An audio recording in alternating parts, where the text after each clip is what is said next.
She thought she was playing chess, but I wrote the rules. The phone screamed at 3 in the morning like a banshee with a grudge. I fumbled for it in the dark, knocking over my water glass and cursing under my breath. Susan didn't even stir. She'd been sleeping like the dead lately, probably exhausted from all her late nights at the office. Jack! The voice was gravelly, familiar, and unwelcome. My father, ex-CIA, current pain in my neck. Dad, what the heck? Are you home? Right now? Are you in your house? Something in his tone made my chest tighten. 20 years of suburban life hadn't dulled my instincts completely. Yeah, why? Lock every door. Take Ethan to the guest room. Don't let Susan know I called. The line went dead. I sat there for a moment, phone buzzing in my hand like an angry wasp. Outside, the neighborhood was tomb quiet except for the Henderson sprinkler system and a distant dog barking. Normal suburban sounds? So why did my hands shake as I pulled on my jeans? I crept down the hall to Ethan's room. My 14-year-old son was sprawled across his bed like he'd been dropped from a great height, earbuds still in, phone glowing on his chest. Kid could sleep through a nuclear war. Ethan! I shook his shoulder. Hey, buddy, wake up. He groaned, pulled out an earbud. Dad, what time is it? Late, early. Come on, we're having a sleepover in the guest room. That's weird. Yeah, well, your old man's feeling weird tonight. As we padded down the hallway, I checked the locks on the front door, back door, sliding glass door to the deck. All secure. But Dad's paranoia was infectious, and I found myself peering through the blinds at our quiet cul-de-sac. That's when I saw the headlights. A car was creeping up our street with its lights off, moving slow and deliberate, like a predator stalking prey. In the dim glow of the streetlights, I could make out the shape. Susan's white BMW. My wife was coming home. At 3:15 in the morning, with her headlights off. Dad? Ethan's voice was small behind me. What's going on? Probably nothing, kiddo. Just stay in the guest room for a minute, okay? I watched through the slats as Susan's car pulled into our driveway. She sat there for a long moment, engine running, and I could see her silhouette in the driver's seat. She was on the phone, talking animatedly to someone. Her free hand gestured wildly. Then she hung up, popped the trunk, and got out. What she pulled from the trunk made my knees weak, our Remington 870. The rifle I kept in my office safe for home defense. The safe that only Susan and I knew the combination to. My wife of 16 years was walking toward our front door with a rifle in her hands. I backed away from the window, mind racing. The guest room was at the back of the house. I could get Ethan out through the window, across the backyard to the neighbors. But first I needed to understand what was happening. The front door opened with a soft click. Susan had a key, of course, but she was trying to be quiet, easing the door shut behind her. I could hear her footsteps on the hardwood floor of the foyer, slow and careful. I pressed myself against the wall at the top of the stairs, listening. She was moving through the house methodically, checking rooms, the kitchen, the living room, my office. Then I heard her voice, low and urgent. He's not down here. Must be upstairs. She wasn't talking to herself. She had an earpiece in. Someone was giving her instructions. The stairs creaked as she started up. I had maybe 30 seconds before she reached the landing. The guest room was behind me, Ethan inside. Our bedroom was to my left, the bathroom to my right. I made a decision that probably saved my life. Instead of running, I stepped out of the shadows. Hey, honey, working late again? Susan spun around, and in the dim hallway light, I saw her face. This wasn't my wife, not the woman who made pancakes on Sunday mornings and cried at Hallmark commercials. This was a stranger wearing Susan's face, eyes cold and calculating. The rifle came up fast. You should have stayed asleep, Jack. Probably, but insomnia's a witch. I kept my voice conversational, like we were discussing the weather.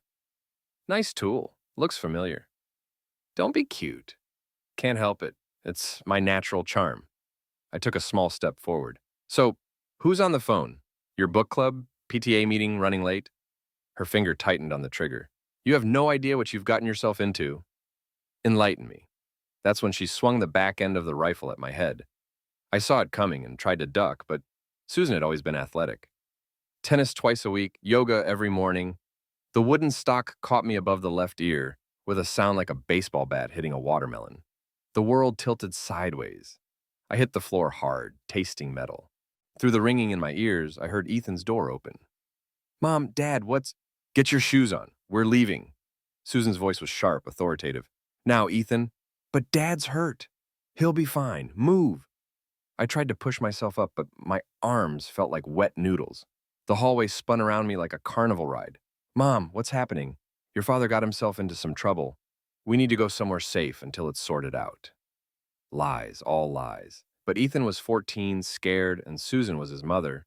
He grabbed his shoes and followed her downstairs. I heard the front door slam, car doors, the BMW's engine roaring to life. Then silence. I lay there on the hardwood floor, something warm pooling under my cheek, and remembered my father's words. She was never who you thought. As consciousness faded, one thought echoed in my mind. What the heck had I gotten myself into? And more importantly, what was Susan running from? Let me back up and tell you how this nightmare started. 2 weeks before my wife tried to cave in my skull with our own rifle, life was merely miserable instead of life-threatening. Progress, right? It was a Tuesday morning, and I was in my office trying to explain to a client why their unhackable security system had more holes than Swiss cheese. Susan breezed in wearing her power suit, the navy blue Armani that meant she was closing a big deal today. Coffee's getting cold, she said without looking at me, thumbs flying over her phone screen. Thanks for the weather report. She finally glanced up, and I caught something in her expression. Impatience? Disgust? Hard to tell with Susan these days.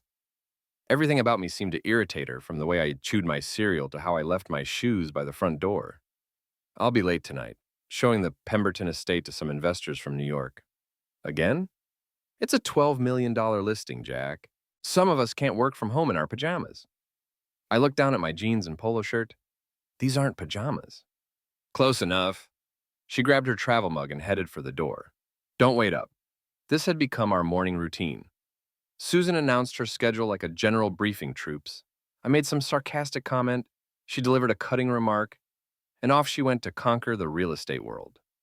We'd been married 16 years, and somewhere along the way, we'd stopped being partners and started being polite strangers sharing a mortgage. But that Tuesday was different. As Susan walked to her car, she dropped her phone. When she bent to pick it up, I saw something that made my blood run cold. A hotel key card fell out of her purse. The Grandview Hotel. Downtown. The kind of place that charged $300 a night for rooms with Egyptian cotton sheets and champagne service. Susan snatched up the card and shoved it back in her purse, but not before casting a nervous glance at the house. Our eyes met through my office window for a split second, and I saw something I'd never seen in my wife's face before. Guilt. That evening, Susan's late showing turned into an overnight trip. The investors want to see comparable properties in Baltimore, she texted. Staying overnight, back tomorrow. I sat in my office staring at that text message and felt something shift inside my chest. Not heartbreak. We'd been drifting apart for months. This was something colder, more calculating. My father hadn't raised me to be a victim. I'd spent 8 years with the CIA before Susan got pregnant and convinced me to take a civilian job. Cybersecurity consulting paid better and didn't require me to disappear for months at a time. I'd gotten soft, comfortable, domestic, but I still remembered how to investigate. Susan's laptop was password protected, but she'd never changed it from Ethan's birthday. Her email was a goldmine of carefully deleted messages, but nothing stays deleted if you know where to look. The first thing I found was a text thread with her best friend Karen. Susan, he's getting suspicious. Karen, about time, you've been sloppy. Susan, Mike says we need to be more careful. Karen, Mike says a lot of things. Question is whether you're listening with your brain or your hormones. Susan, screw you. Karen, save it for your boyfriend. Speaking of which, when are you going to grow a spine and file for divorce? Soon. Soon. Jack's business is finally turning a profit. Timing has to be perfect. I read that exchange 3 times before it sank in. My wife wasn't just cheating on me. She was planning to divorce me and take half of everything I'd built. But who was Mike? I didn't have to dig deep to find out. Michael Brennan, 35, married, 2 kids. He ran a development company that specialized in luxury condos and high-end commercial properties. His photo on the company website showed a guy who looked like he'd stepped out of a men's fashion magazine. Perfect hair, perfect teeth, perfect tan. Everything I wasn't. The really sick part? I'd met him before. Susan had introduced us at a real estate industry mixer 6 months ago. "This is my husband, Jack," she'd said. "He's in computers." Mike had given me the kind of handshake that was just a little too firm, the kind of smile that was just a little too bright. Computers, huh? Must be nice working from home. Very flexible. At the time, I thought he was just another glad-handing real estate douchebag. Turns out he was a glad-handing real estate douchebag who was sleeping with my wife. I spent the next 3 days digging deeper. Credit card statements showed charges at expensive restaurants I'd never been to. Hotel rooms booked on days when Susan claimed to be showing properties. A jewelry store purchased for a diamond bracelet I'd never seen her wear. But the real smoking tool came from Mike's own stupidity. He'd been posting on Instagram pictures of expensive dinners, champagne, hotel room views, and in the reflection of one champagne glass, you could clearly see Susan's face. She was wearing the diamond bracelet. I screenshotted everything, printed copies, built a file that would make a divorce attorney weep with joy. But I wasn't ready to play that card yet. Because the more I dug, the more I realized this wasn't just an affair. Susan and Mike were planning something bigger. The text messages mentioned the plan and timing and making sure Jack doesn't see it coming. They weren't just betraying me. They were setting me up for something. I needed to know what. So I decided to follow them. That Friday night, Susan announced another late showing. This time I was ready. I'd borrowed a friend's car, a beat-up Honda that wouldn't stand out in traffic. I followed her from our house to the Grandview Hotel, staying 3 cars back, using every surveillance technique my father had drilled into me during those long, boring summers when other kids were at camp. Susan valeted her BMW and walked into the lobby like she owned the place. 5 minutes later, Mike's black Audi pulled up. I parked across the street and waited. They met in the hotel bar first. I could see them through the floor-to-ceiling windows, sitting in a corner booth, heads close together. Susan was animated, gesturing with her wine glass. Mike kept checking his phone. After an hour, they went upstairs. I sat in that borrowed Honda for 3 hours, watching the windows of the hotel, feeling something die inside my chest. Not love, that had been fading for months.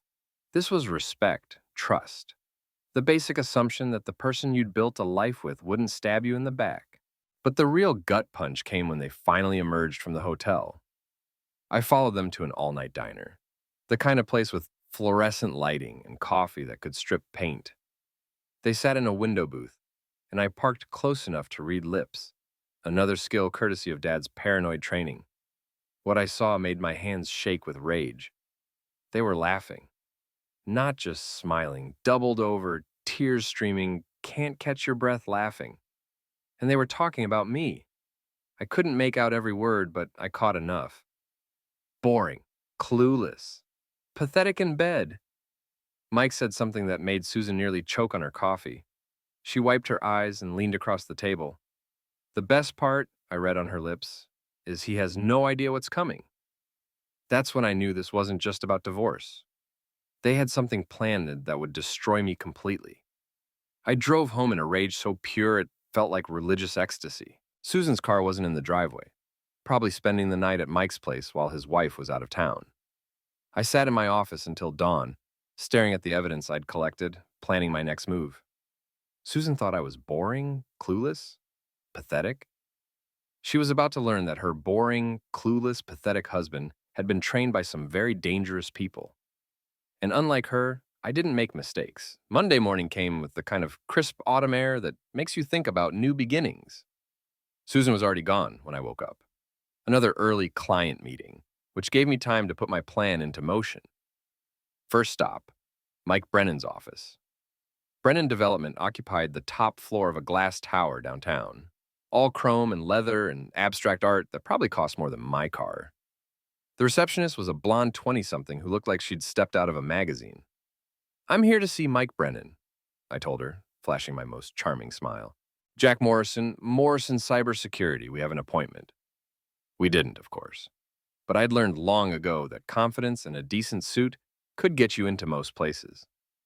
Let me check his calendar. She tapped her computer screen, frowning. I don't see. He mentioned it might not be in the system yet. Something about a security consultation for the new Riverside project? Her face lit up. Oh, the Riverside project. Mr. Brennan's been working on that for months. Let me call his assistant. While she made the call, I studied the office layout. Corner office for Mike, floor-to-ceiling windows, view of the harbor, 2 exits, main door and emergency stairs. Security cameras in the lobby, but none on this floor. Old habits die hard. Mr. Morrison? The receptionist hung up the phone. I'm sorry, but Mr. Brennan's in meetings all morning. Can I reschedule? Actually, I just need to drop off some preliminary security assessments. I pulled a manila envelope from my briefcase, filled with random technical documents that would mean nothing to anyone. Could you make sure he gets this today? It's time sensitive. Of course. I thanked her and left, but instead of taking the elevator down, I took the stairs up to the roof access. The door was locked, but it was a standard commercial lock that took me about 30 seconds to pick. Another skill. Courtesy of dear old dad. The parking garage was my real target. Mike drove a black Audi A8, the kind of car that screamed, I have money and want everyone to know it. I found it on the executive level, parked in a spot marked M. Brennan. I didn't slash his tires or key his paint. That would be juvenile. Instead, I did something much more satisfying. I called a towing company. Yeah, hi, this is building security, I said, adopting the bored tone of someone who'd made this call 100 times. We've got an Audi in the fire lane on level 3. License plate. I rattled off Mike's number. Owner's not responding to pages. Can you get someone out here in the next hour? No problem. We'll have a truck there in 20 minutes. Then I went back to my car and waited. Mike emerged from the building at noon, probably heading to lunch with another client he was planning to screw over. I watched him stride confidently toward the parking garage, phone pressed to his ear, probably talking to Susan about their next romantic rendezvous. 5 minutes later, he came running back out, face red with fury. I followed him as he stormed back into the building, took the elevator to his floor, and started screaming at the receptionist about his missing car. She called building security, who called the towing company, who explained that the car had been illegally parked and would cost $500 to retrieve. Mike's voice carried all the way to the lobby. Fire lane? What fire lane? I've been parking in that spot for 3 years. I left him there, arguing with a security guard, who looked like he'd rather be anywhere else, and drove home with a smile on my face. It was a small victory, but it felt good. That evening, Susan came home in a foul mood. She slammed the front door, threw her purse on the kitchen counter, and poured herself a glass of wine that was more like a glass of frustration. Rough day? I asked innocently. Mike had some kind of crisis with his car. We missed our appointment with the Henderson Group. That's too bad. What happened to his car? Towed. He swears he wasn't parked illegally, but she shrugged. Men and their cars, right? They never want to admit they made a mistake. The irony was so thick you could cut it with a knife. Maybe he's just stressed, I suggested. Big projects can make people careless. Susan shot me a sharp look. What do you know about Mike's projects? Nothing, just making conversation? But I could see the wheels turning in her head. Suspicion was a funny thing. Once it took root, it grew like cancer. Over the next few days, I kept the pressure subtle but constant. A few more calls to towing companies when Mike parked in questionable spots. An anonymous tip to the health department about the restaurant where he and Susan liked to meet for lunch. A carefully worded email to one of his biggest clients, posing as a concerned competitor, warning them about irregularities in Brennan Development's recent projects. Nothing illegal, nothing traceable, just enough chaos to make Mike's life complicated. But my real masterpiece came the following Friday. I'd been monitoring Susan's email, and I knew she and Mike were planning a weekend getaway to a bed and breakfast in the mountains. A romantic retreat, according to Susan's text to Karen. Just what we need to finalize our plans. Those plans, I was pretty sure, involved destroying my life. So I decided to destroy their weekend first. The Mountain View Inn was the kind of place that advertised itself as rustic luxury. Translation: overpriced cabins with Wi-Fi and room service. I called them Thursday afternoon. Hi, this is Mike Brennan. I have a reservation for this weekend, but I need to make some changes. Of course, Mr. Brennan. How can I help?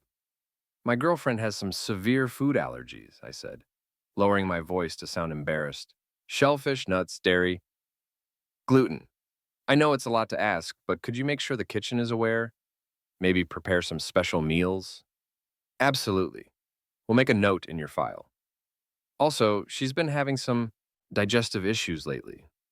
Could you stock the room with extra toilet paper and maybe some air freshener? There was a pause. Certainly, sir. And one more thing. She talks in her sleep, loudly. Could you make sure we're not next to any other guests? I'd hate for anyone to be disturbed by her nocturnal vocalizations. By the time I hung up, I could practically hear the hotel staff gossiping about the weird couple in room 12. But I wasn't done. I also called Mike's wife. Lisa Brennan answered on the second ring, her voice bright and cheerful. Hello? Mrs. Brennan, this is Tom from 808 Roadside Assistance. Your husband called about a flat tire? I'm sorry, what? Mike Brennan? He's stranded on Route 15, about 20 miles north of town. Said his phone died and asked us to call you for a ride. That's impossible. Mike's in Baltimore on business. Perfect. Baltimore? Ma'am, I'm looking right at him. Black Audi, license plate. I rattled off Mike's number. There was a long silence. Then, are you sure it's my husband? Tall guy, brown hair, wearing a blue suit. He seemed pretty upset about missing some kind of romantic dinner. Another silence. Longer this time. Mrs. Brennan, should I tell him you are on your way? No, she said quietly. Don't tell him anything. She hung up. I sat in my office feeling a mixture of satisfaction and guilt. Lisa Brennan had never done anything to me. She was collateral damage in a war she didn't even know was being fought.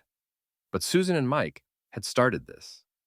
They'd made it clear that I was just an obstacle to be removed, a problem to be solved. Fine. I could be a problem. Just not the kind they expected.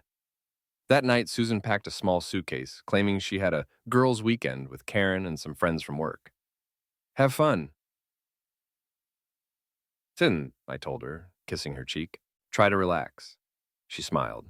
The first genuine smile she'd given me in months. I planned to. As she drove away, I felt something cold settle in my chest. Not anger anymore. Something cleaner, more focused. My wife thought she was playing chess while I was playing checkers. She was about to learn that I'd been playing chess all along, and I was very, very good at it. Sunday evening, Susan came home from her girls' weekend, looking like she'd been through a wood chipper. Her hair was disheveled, her clothes wrinkled, and she had the hollow-eyed look of someone who hadn't slept in days. How was the spa? I asked, not looking up from my laptop. Fine. She dropped her suitcase by the door with more force than necessary. Just fine. You look relaxed. She shot me a look that could have melted steel. I'm going to bed. It's 7:30. I'm tired. She stomped upstairs, and I heard the bedroom door slam hard enough to rattle the windows. I waited an hour, then crept upstairs. Susan was in the shower. I could hear her crying over the sound of running water. Her phone was on the nightstand, buzzing with text messages. Mike, we need to talk. Mike, this is a disaster. Mike, call me when you get this. Karen, how bad is it? Karen, Mike's wife knows. She hired a private investigator. Karen, you need to accelerate the timeline. I photographed everything, then slipped back downstairs before Susan finished her shower. The next morning brought the first real crack in their facade. I was having coffee in the kitchen when Susan's phone rang. She looked at the caller ID and went pale. I have to take this. She stepped onto the back deck, but I could hear her voice through the glass door. What do you mean suspended? On what grounds? A long pause. That's ridiculous. I've never violated any ethics rules. Another pause, longer this time. Fine. I'll be there in an hour. She came back inside, hands shaking as she grabbed her car keys. Everything okay? I asked. Work stuff. Nothing important, but her voice cracked on the last word. After she left, I did some digging. A few phone calls to contacts in the real estate industry, a little social engineering, and I had the whole story. Someone had filed out a complaint with the State Real Estate Commission, alleging that Susan had been inflating property values and splitting the difference with certain developers. The complaint was anonymous, but it included detailed financial records and email communications that would be very difficult to explain. I had no idea who might have done such a thing.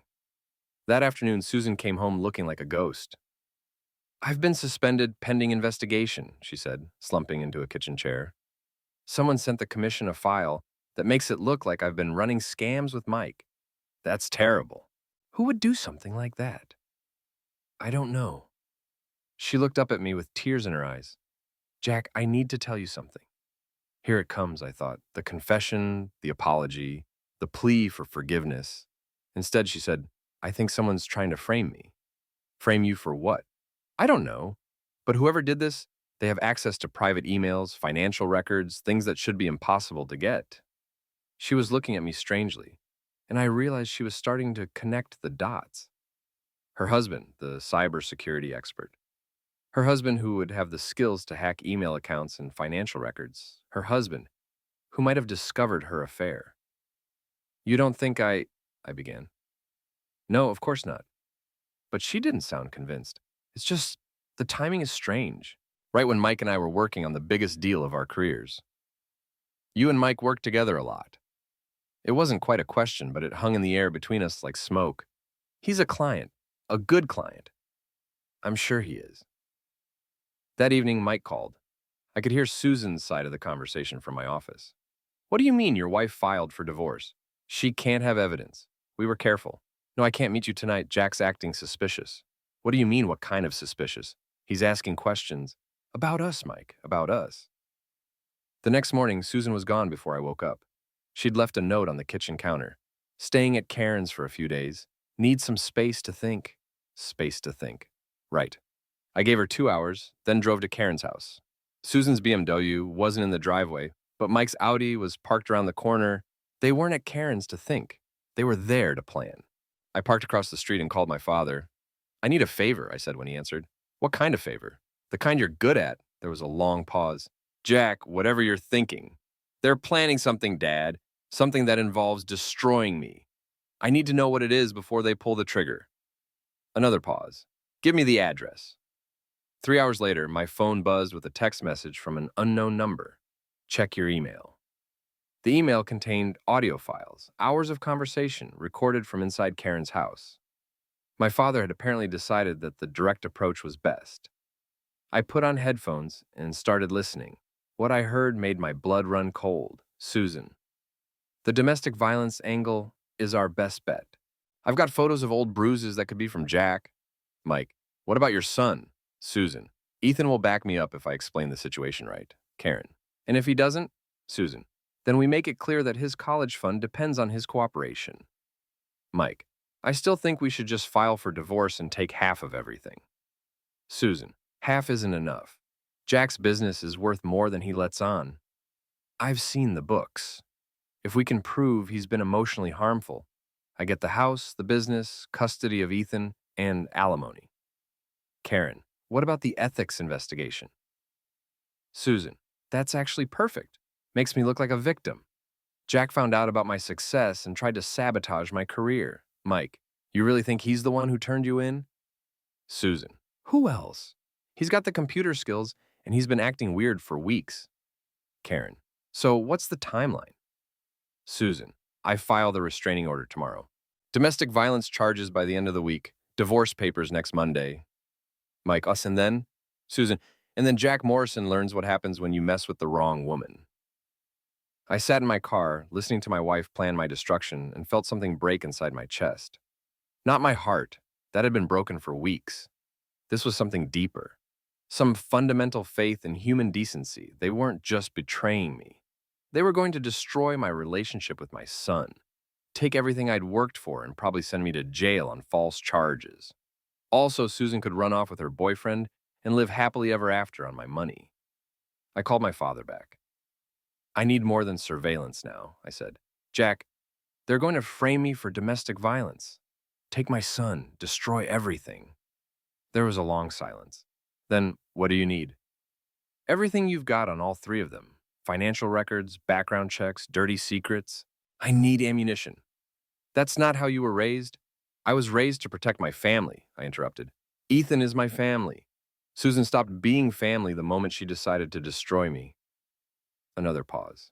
I'll make some calls. And Dad, I need it fast. They're moving tomorrow. You'll have it tonight. I drove home and sat in my office. staring at the walls covered with family photos. Susan and me on our wedding day. Ethan's first steps. Family vacations, birthday parties, Christmas mornings. All of it built on a lie. My phone buzzed with another email from my father. This one contained enough dirt to bury all three of them. Karen, it turned out, had been skimming from her employer's accounts for years. Small amounts, carefully hidden, but traceable if you knew where to look. Mike's development company was leveraged to the hilt, with several projects teetering on the edge of bankruptcy. He'd been using investor money to fund his lifestyle, including his affair with Susan. And Susan? My faithful wife had been planning this for months, maybe years. She'd opened secret bank accounts, hidden assets, even consulted with a divorce attorney who specialized in high-conflict cases. They thought they were playing chess while I was playing checkers. Time to show them what a real chess master could do, I spent the rest of the evening preparing, copying files, organizing evidence, setting up dead man's switches that would automatically release everything if something happened to me. Because I had a feeling that when Susan realized her plan was falling apart, she might get desperate. And desperate people did desperate things, like breaking into their own house at 3 in the morning with a rifle. I woke up in the hospital with a concussion, 3 stitches, and a detective asking uncomfortable questions. "Your wife says you've been threatening her," Detective Sanders said, flipping through a notepad. He was a thick-set man with tired eyes and the demeanor of someone who'd heard every sob story in the book. "Says you found out about her affair and went ballistic." "Is that what she says?" "She's got photos of bruises, text messages where you threatened to make her pay, a restraining order that was filed yesterday morning." I almost laughed. Almost. "Detective, where's my son?" "Safe, with his mother. His mother just tried to cave in my skull with a rifle. She says you attacked her, that she was defending herself and the boy. With my own tool? That she stole from my locked safe?" Sanders shrugged. "Domestic situations get complicated. Emotions run high. Check the security cameras." "What security cameras?" I smiled, despite the throbbing in my head. "The ones I installed last month. Motion-activated night vision, wireless backup to a cloud server. Should have captured everything." Sanders' expression shifted slightly. "You didn't mention any cameras. You didn't ask. But I'm sure they'll show exactly what happened. My wife breaking into our house with a stolen tool. Me trying to talk her down. Her attacking me unprovoked. And why would she do that? Because she's been planning to frame me for domestic violence, take custody of our son, and steal everything I own. But I found out about her plan. I reached for my phone, wincing as the movement sent spikes of pain through my skull. "Would you like to hear the recordings?" The next 2 hours were very educational for Detective Sanders. By the time I'd played him selected highlights from Karen's house, shown him the financial evidence my father had compiled, and walked him through Susan's carefully orchestrated plan, his tired eyes had taken on a distinctly predatory gleam. "Where are they now?" he asked. "Karen's house would be my guess. Probably trying to figure out how their foolproof plan went sideways." "And your son?" "Caught in the middle of something he doesn't understand."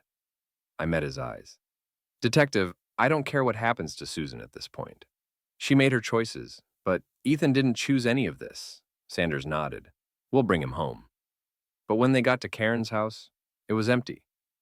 Neighbors reported seeing Susan's BMW and Mike's Audi leave around dawn, heading north toward the interstate. My wife had kidnapped my son and gone on the run. That's when my father showed up. I was being discharged from the hospital when I saw him in the lobby. A gray-haired man in a rumpled suit who looked like a retired insurance salesman, unless you knew what to look for. The way he scanned the room before sitting down, the slight bulge under his left armpit, the fact that he'd somehow gotten past hospital security without signing in. "How's the head?" he asked. "Hard as ever? Any word on Ethan?" "They're at a cabin in West Virginia. Mike's family has a place on Lake Anna. Isolated off-season, no neighbors for miles." "How do you—" "Never mind, I don't want to know." Dad handed me a manila envelope. "Everything you need. Maps, photos, and security assessment. The cabin has one road in and out, but there are hiking trails that connect to the main property." "Dad, I also took the liberty of disabling their vehicles. Dead batteries, nothing permanent. But they're not going anywhere until this is resolved." I stared at him. "You've been busy. I don't like people who threaten my family. Susan is family. Not anymore. We drove to West Virginia in Dad's rental car, a nondescript sedan that probably had more hidden features than a James Bond movie. He filled me in on what his surveillance had revealed. Susan, Mike, and Karen had panicked when they realized their plan was falling apart. The domestic violence charges wouldn't stick now that the police had evidence of Susan's real motives. The restraining order was being challenged, and Mike's wife had filed for divorce, which meant half of his assets were about to be frozen. They'd grabbed Ethan and run, but they had no real plan beyond hiding until things cooled down. "What's the end game?" I asked. "They're desperate," Dad said. "Desperate people make mistakes." "What kind of mistakes?" "The kind that give us leverage." The cabin was exactly as advertised: isolated, rustic, and defensible. A single gravel road wound through dense forest to a clearing where a log structure sat on the shore of a small lake. 2 cars were parked outside. Susan's BMW and Mike's Audi both had their hoods up. "You work fast," I told Dad. "Old habits." We parked a mile down the road and hiked through the woods. Dad moved through the trees like a ghost, silent and sure-footed. I tried to keep up, but 16 years of suburban living had made me soft. Through the cabin windows, I could see them arguing. Susan paced back and forth, gesturing wildly. Mike sat at a kitchen table, head in his hands. Karen stood by the window, keeping watch. And Ethan sat on a couch in the corner, looking scared and confused. 3 adults, 1 teenager, single-story structure, Dad murmured. 2 exits, front door and sliding glass door to the deck. No security system, but Karen's got a pistol in her waistband. How do you... Binoculars and 40 years of experience. So what's the plan? Dad smiled, and for a moment I saw the man who'd spent decades in some of the world's most dangerous places. We give them what they want, which is a chance to negotiate. He pulled out his phone and dialed a number. I could hear it ringing inside the cabin. Karen answered. "Hello? This is Colonel Morrison, U.S. Army retired. I believe you have something that belongs to my son." Even from 50 yards away, I could see Karen go rigid. She said something to the others, and suddenly all 3 were crowding around the phone. "I don't know what you're talking about," Karen said. "My grandson, Ethan, 14 years old, brown hair, probably scared out of his mind because 3 adults have lost their collective sanity." Susan grabbed the phone. "Jack, is that you?" "No, Mrs. Morrison. This is Jack's father. Jack is in the hospital recovering from the concussion you gave him." "He attacked me." "Mrs. Morrison, I'm going to stop you right there. I have recordings of you planning to frame my son for domestic violence. I have financial records showing your boyfriend's embezzlement. I have evidence of insurance fraud, tax evasion, and kidnapping." Silence. "Now here's what's going to happen. You're going to send Ethan outside. He's going to walk down the road to where we're parked. Then the 3 of you are going to sit tight while we decide what to do with you. And if we don't," Mike's voice, trying to sound tough, "then this stops being a family matter and becomes a federal case. Kidnapping across state lines is an FBI issue, Mr. Brennan. Is that really how you want this to end?" More silence. "You have 5 minutes," Dad said, and hung up. We watched through the windows as they argued. Karen waved her pistol around. Mike paced in circles. Susan stood frozen in the middle of the room. Then the front door opened, and Ethan stepped outside. He looked around uncertainly, then started walking down the gravel road. I wanted to run to him, but Dad held me back. "Wait until he's clear," he whispered. Ethan reached the tree line and kept walking. When he was out of sight of the cabin, I stepped onto the road. "Dad!" He ran to me, and I wrapped him in a hug that probably cracked his ribs. "Are you okay? Did they hurt you?" "No, I'm fine." "But Mom's acting really weird. She said you tried to hurt her, but that doesn't make sense." "It's complicated, buddy, but you're safe now." "What's going to happen to Mom?" I looked back toward the cabin where 3 people were about to learn that actions have consequences. "I don't know," I said, "but whatever happens, it's not your fault." Dad emerged from the woods. "Time to finish this." We walked back to the cabin together, 3 generations of Morrison men coming to collect a debt. The front door was unlocked. Susan, Mike, and Karen sat around the kitchen table like defendants waiting for a verdict. "Hello, Susan," I said. She looked up at me with tears in her eyes. "Jack, I can explain." No need. I heard your explanation. You were going to frame me for domestic violence, take my son, steal my business, and run off with your boyfriend. Did I miss anything? It wasn't supposed to happen like this. How is it supposed to happen? She didn't answer. Mike cleared his throat. Look, we can work something out. Nobody has to press charges. I laughed. Press charges? Mike, you kidnapped my son. You helped plan a conspiracy to commit fraud. Your development company is about to collapse. Your wife is divorcing you, and the FBI is probably already looking for you. The FBI? Kidnapping across state lines, remember? Plus, I'm sure they'll be very interested in your creative accounting practices. Karen finally spoke up. What do you want? Justice, I said simply. What does that look like? I pulled out my phone and opened the voice recording app. It looks like the three of you confessing to everything, on record, in detail. And if we don't, Dad stepped forward, then we leave you here and call the FBI. Let them sort it out. You can't just leave us here. Watch us. For the next hour, I recorded their confessions. Susan admitted to the affair, the plan to frame me, the financial manipulation. Mike confessed to embezzlement, fraud, and conspiracy. Karen acknowledged her role in the scheme and her own financial crimes. When it was over, I had enough evidence to destroy all three of them. But I wasn't done yet. There's one more thing, I said. What? You're going to fix this. Susan, you're going to call the police and withdraw all charges against me. You're going to admit that you lied about the domestic violence. You're going to sign custody of Ethan over to me. And if I don't, then these recordings go public, along with photos of you and Mike, financial records showing your crimes, and a detailed timeline of your conspiracy. Your career will be over, your reputation will be destroyed, and you'll probably go to jail. She signed the papers. Mike agreed to liquidate his remaining assets and use the money to compensate his investors. His wife would get half in the divorce, but at least his victims would recover something. Karen resigned from her job and agreed to make restitution for the money she'd stolen. But I saved the best for last. There's going to be one more consequence, I said. What? I smiled. You'll see. 6 months later, I was sitting in my office when the doorbell rang. I opened it to find Detective Sanders holding a manila envelope. Thought you'd want to see this, he said. The envelope contained newspaper clippings, court documents, and police reports. Susan had been arrested for perjury and filing false police reports. Mike's development company had collapsed, and he was facing federal charges for investor fraud. Karen had been fired from her job and was working as a cashier at a grocery store. What about the kidnapping charges? I asked. Dropped in exchange for their cooperation in the fraud investigation, but they're all on probation and any violation sends them straight to prison.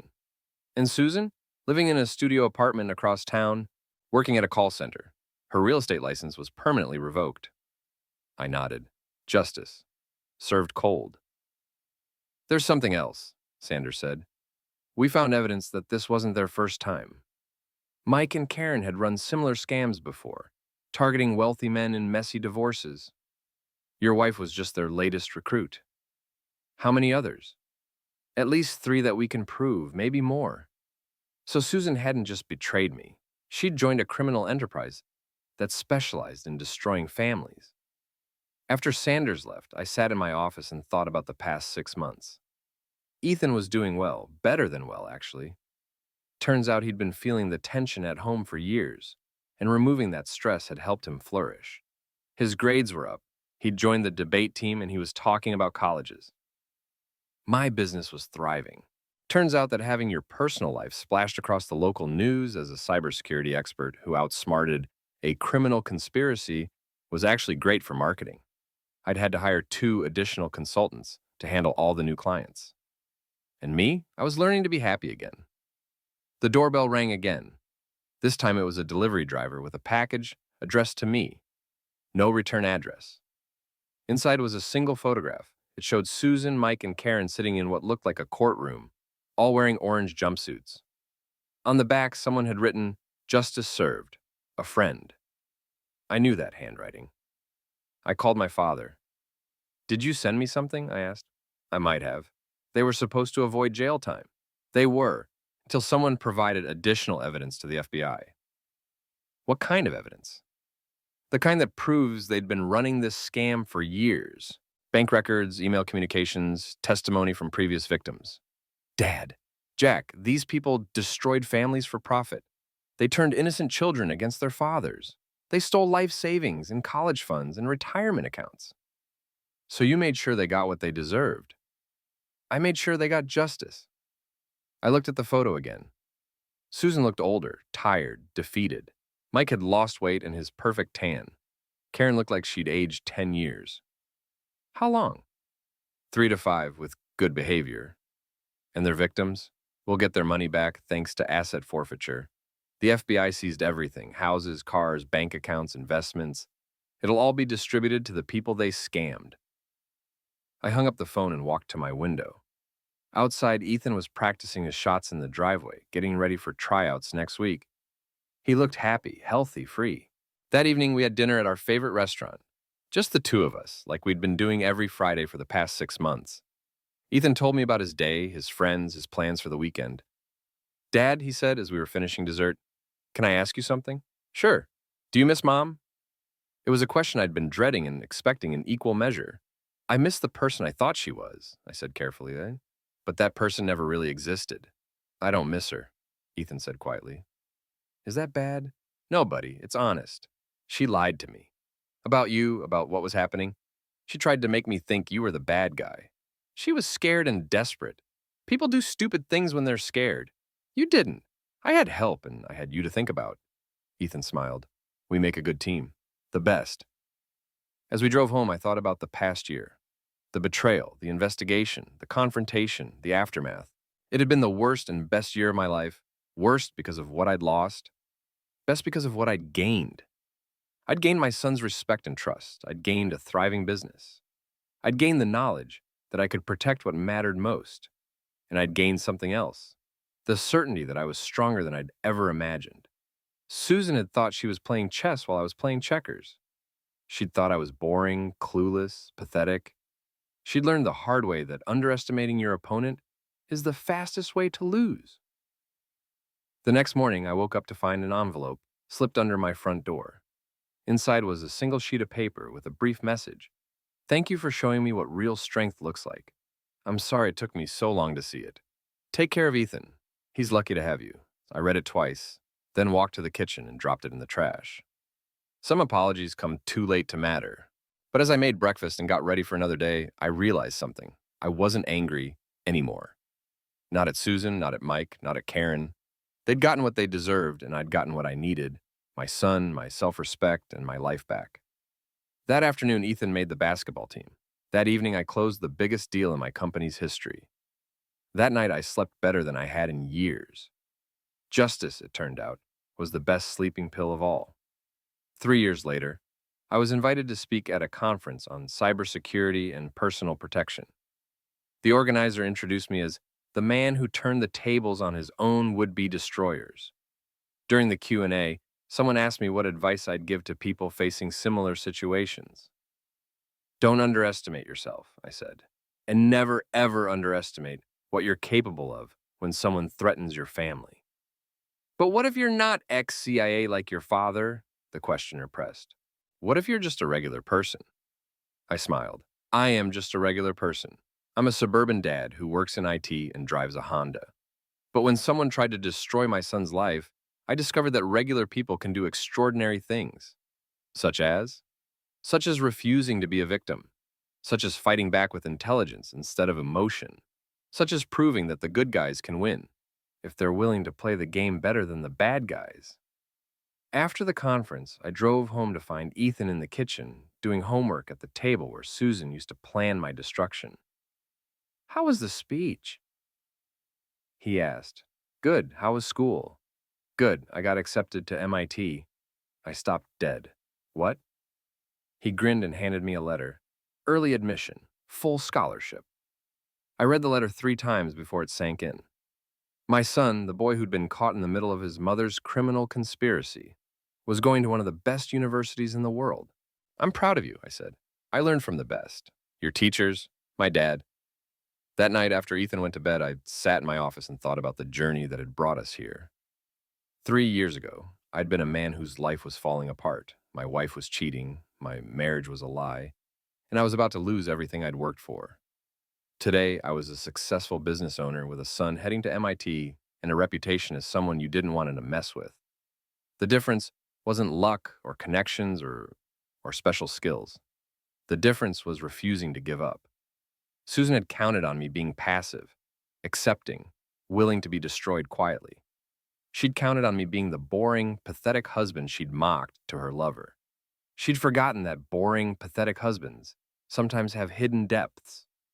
And sometimes, when you push them far enough, those depths turn out to be very, very dangerous. I opened my desk drawer and pulled out the last remnant of my old life, my wedding ring. I'd kept it as a reminder of what I'd lost and what I'd learned. Then I walked to the kitchen, dropped it in the garbage disposal, and turned on the switch. The grinding noise lasted about 10 seconds. When it stopped, Jack Morrison, the boring, pathetic, underestimated husband, was finally completely gone. What remained was something stronger, smarter, and infinitely more dangerous. Something Susan Brennan and her co-conspirators had created through their own greed and cruelty. Something that would never, ever be a victim again. I turned off the lights and went to bed, smiling. Tomorrow, Ethan and I were going to celebrate his acceptance to MIT. And somewhere across town, 3 people were going to wake up in prison cells, probably wondering how their foolproof plan had gone so spectacularly wrong. The answer was simple. They'd underestimated their target. It was a mistake they'd never get the chance to make again.